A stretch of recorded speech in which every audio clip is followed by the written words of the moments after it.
Salut à tous mes amis, développeurs de jeux vidéo en herbe ou professionnels. Petite vidéo d'introduction à Unity 5 qui est passée gratuit il n'y a pas très longtemps. Et je voulais voir avec vous quelles étaient les nouveautés, d'accord. Qu'est-ce qu'on entend par gratuit avec toutes les features qu'il y a dedans, d'accord. Donc si on regarde bien, sur le site de Unity, on a, bon évidemment, un site qui nous fait rêver. Parce qu'il nous dit, par exemple, qu'il y a un audio mixeur qui va nous permettre de rajouter le son en direct live dans notre jeu et de pouvoir le modifier à souhait. C'est-à-dire que c'est d'une puissance inimaginable et d'un dynamisme fou, d'accord. Imaginez votre personnage qui rentre dans une salle et puis tout d'un coup la musique commence à se baisser, une atmosphère un peu pesante commence à se mettre tout doucement, d'accord. Et bien ça on va pouvoir le faire avec l'audio mixeur. Ensuite, on a un nouveau moteur physique, d'accord, qui est basé sur Physics 3.3, donc c'est la dernière monture de Nvidia. Évidemment, performance accrue, euh, du multithread, pardon. Et évidemment, bah voilà, un close component, donc ça va être tout ce qui va être les habits, vous savez. Euh, les colliders de roues. Donc ça va apporter une meilleure simulation pour ceux qui veulent faire des jeux de voiture, par exemple, avec une force de simulation des pneus et, vous savez, la suspension des voitures. Évidemment, la collision détection is improved, c'est-à-dire elle est améliorée. D'accord. Donc c'est vraiment ce Physics 3.3. Je vous conseille un peu de regarder ce qu'il donne sur le site de Nvidia. Vous allez voir que c'est quelque chose de très avancé, très très avancé. Donc un more powerful animator, ok. Donc ça va nous permettre d'avoir des state machines, d'accord, pour jouer avec nos animations. Donc là c'est vraiment, quand on fera ce tuto là, vous allez mais vous en mordre les doigts tellement c'est magique. Le plus intéressant pour nous ici, je pense, pour tous les développeurs, c'est d'avoir le maximum de plateformes à disposition. Et on voit que Unity, vraiment, dispose d'un panel, je pense que c'est un des plus gros panels pour les moteurs de jeu 3D, avec à peu près tout ce qui est envisageable, avec iOS, Android, Windows Phone, BlackBerry. Encore BlackBerry, ça existe encore ça? Petit troll, Tizen, Windows, bon Windows Store, Mac, Linux, d'accord. On a évidemment tout ce qui est web, jeu navigateur, avec WebGL, une nouvelle monture qui a tout déchiré. La PS3, la PS4. Bon là après c'est pour vraiment des jeux. Ça dépend, on peut faire des petits jeux, vous savez, comme il y a sur le Xbox Store ou PS Store. Donc PS Vita, ça c'est très intéressant, les petites consoles portables. Xbox One, Xbox 360, Wii U. Donc après il y a Android TV, Samsung Smart TV, Oculus Rift, puis Gear Virtuality. Donc vous voyez, c'est un large panel, c'est vraiment un très très large panel, c'est très intéressant. Donc quid de ce qu'on a dans Unity 5? Alors, il faut toujours, moi je vous conseille d'aller vérifier les licences quand il y a un moteur de jeu qui sort comme ça, toujours aller taper Unity 5 licence et on va vous dire concrètement qu'est-ce qu'il y a.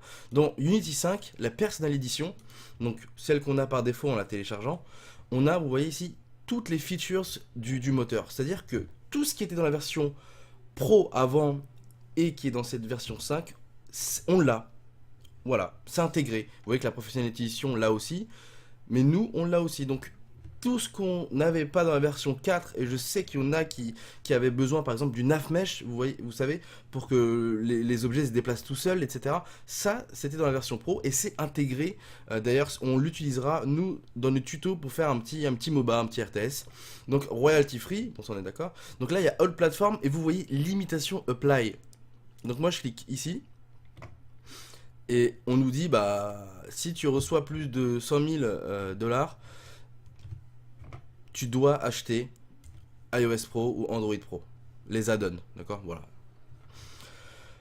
Ensuite, on a évidemment le splash screen, et ça ils le savent très bien que ça nous embête. Le splash screen, c'est quand vous lancez votre jeu, vous avez le petit logo Unity qui apparaît.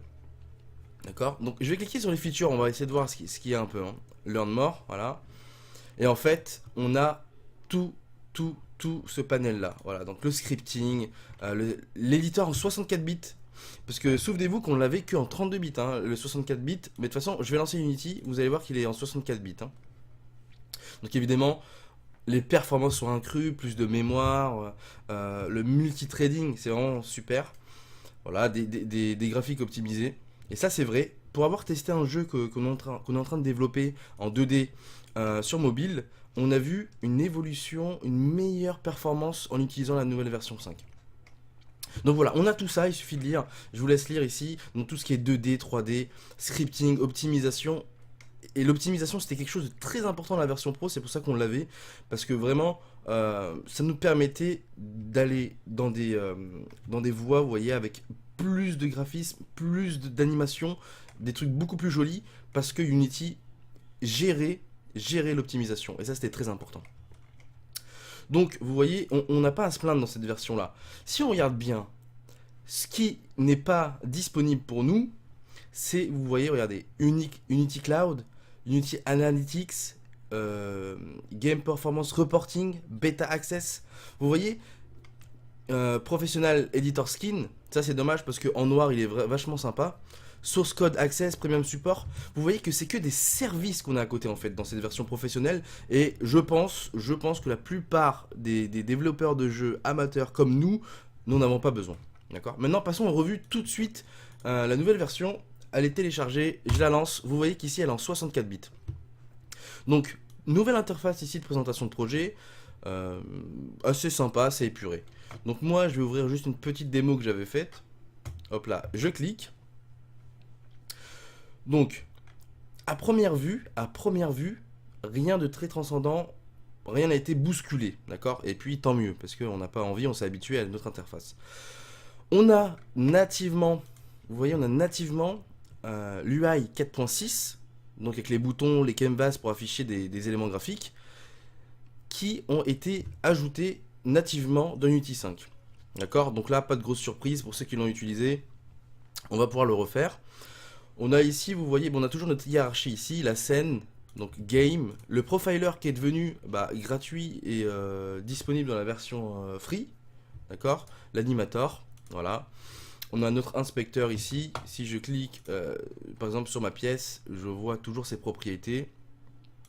On a ici le côté project avec les assets, donc c'est tout ce qu'on va créer, ce qu'on va importer, les objets 3D, les scripts qu'on va faire, les shaders.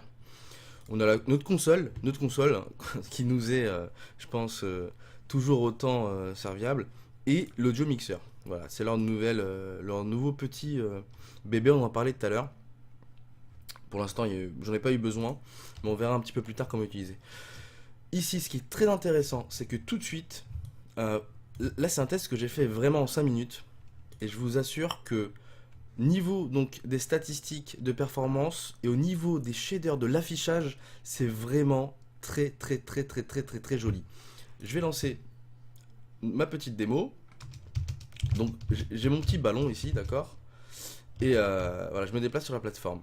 Vous voyez ici au niveau des statistiques qu'ils ont essayé de faire le maximum avec le moteur de physique pour avoir une optimisation, d'accord.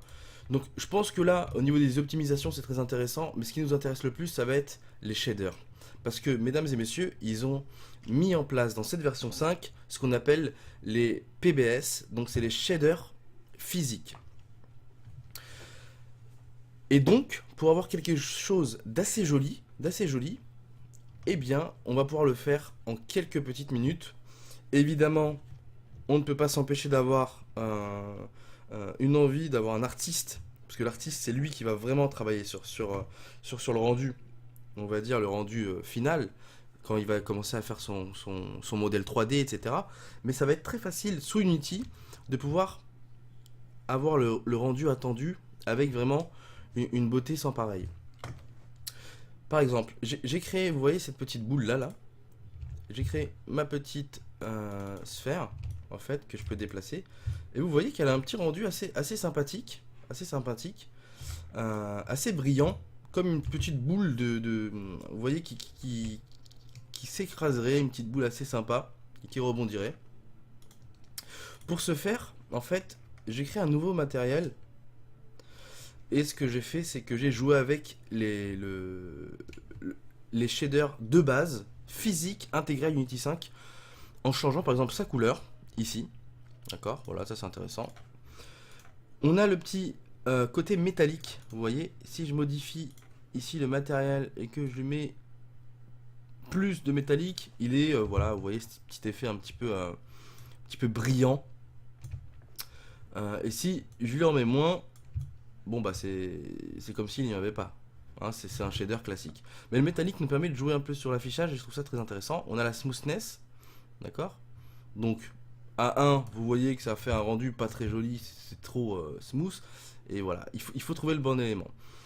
Donc pour nous, c'est vraiment très très sympa parce que de base, c'est un modèle, c'est un shader physique et c'est très intéressant.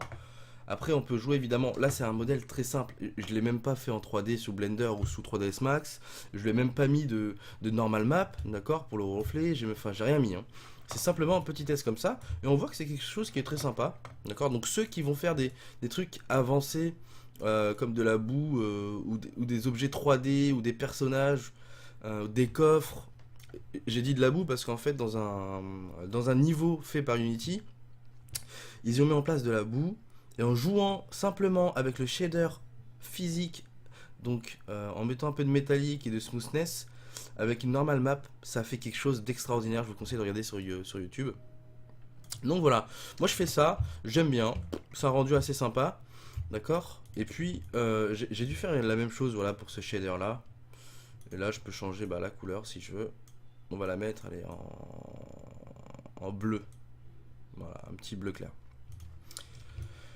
D'accord. On va lancer le rendu et vous voyez que c'est quelque chose en 2 secondes. J'ai un truc, bon lui on va l'envoyer l'animateur. Et vous voyez qu'en 2 secondes, j'ai quelque chose d'assez sympa. J'ai quelque chose d'assez sympa, d'assez réaliste. Faut parler aussi de l'illumination globale de Unity qui va s'occuper de gérer la lumière en live, hein, c'est en direct live. C'est vraiment très très très sympa. Donc là on peut le voir que vous voyez, il n'y a pas grand chose qui a changé finalement. À part des performances, enfin à part, c'est déjà très bien, mais je veux dire, rien de transcendant, il n'y a rien qui va vous choquer quand vous allez faire votre jeu. D'accord. On a des nouvelles fonctionnalités, celles qui étaient pro, on les a maintenant. Et c'est très bien, et c'est vraiment très bien. On a lui, voilà, de base. On a la lumière aussi, par exemple, j'en ai déjà mis une en fait, elle est juste ici. Et vous voyez, on a des nouvelles options pour la lumière. On a donc type directionnel, ça s'y était déjà. Baking, vous voyez, on a real time, bake ou mixed. D'accord. Et vous voyez que c'est en temps réel. C'est-à-dire que le rendu que vous voyez là, il est fait en temps réel. Et c'est très très intéressant. Donc bounce intensity, là ça va être le multiplier de réfraction de la lumière. Le point à laquelle la lumière va réfléchir, va rebondir ici sur ma plateforme. D'accord. C'est intéressant quand on a des petites zones d'ombre, pardon, et que c'est un peu sombre, on va pouvoir augmenter l'intensité du bounce. Bon là, je pense que vous savez venant d'Unity 4 que c'est les propriétés classiques. D'accord. Donc voilà pour cette petite monture, vous voyez que c'est très sympa. Performance améliorée, rendu avec les shaders améliorés. Donc les plateformes aussi qui sont disponibles. Donc vous voyez, build in cloud, ça c'est quelque chose de pro qu'on n'a pas. Donc build setting, vous voyez, voilà, PS Vita, on a ce qu'ils nous ont promis. Et du coup, pour ceux qui faisaient sur Android, web et PC, web player, ça change pas. Voilà, voilà. Donc c'est quelque chose de très sympa. Honnêtement, moi je vous conseille de passer à Unity 5, même si vous aviez un projet Unity 4 assez avancé. L'importer dans Unity 5 ne va pas forcément vous poser problème. Les petits soucis qu'on a vus nous de notre côté et vous les viewers, c'est simplement que pour un jeu 2D, voilà, au niveau du scripting, il y a des choses qui ont un peu changé. On doit rajouter une variable, etc. Rien de très très très important, mais il y a des petites choses qui changent, pardon. Et nous, par exemple, l'importation a été faite de manière très simple. Simplement, il fallait rajouter un mixeur pour avoir le son de notre jeu vidéo. Voilà, tout simplement. Bon, j'espère vous voir pour la prochaine vidéo. On va faire un petit peu mumuse sur Unity 5. On va jouer avec la physique. On va faire des nouveaux petits jeux, des RTS. On va faire des MOBA. On va faire des inventaires. Voilà, on va s'amuser. En tout cas, je suis content de vous avoir retrouvé. J'espère que la vidéo vous a un peu éclairé sur Unity 5. Et puis, je vous dis à très bientôt. A tout de suite.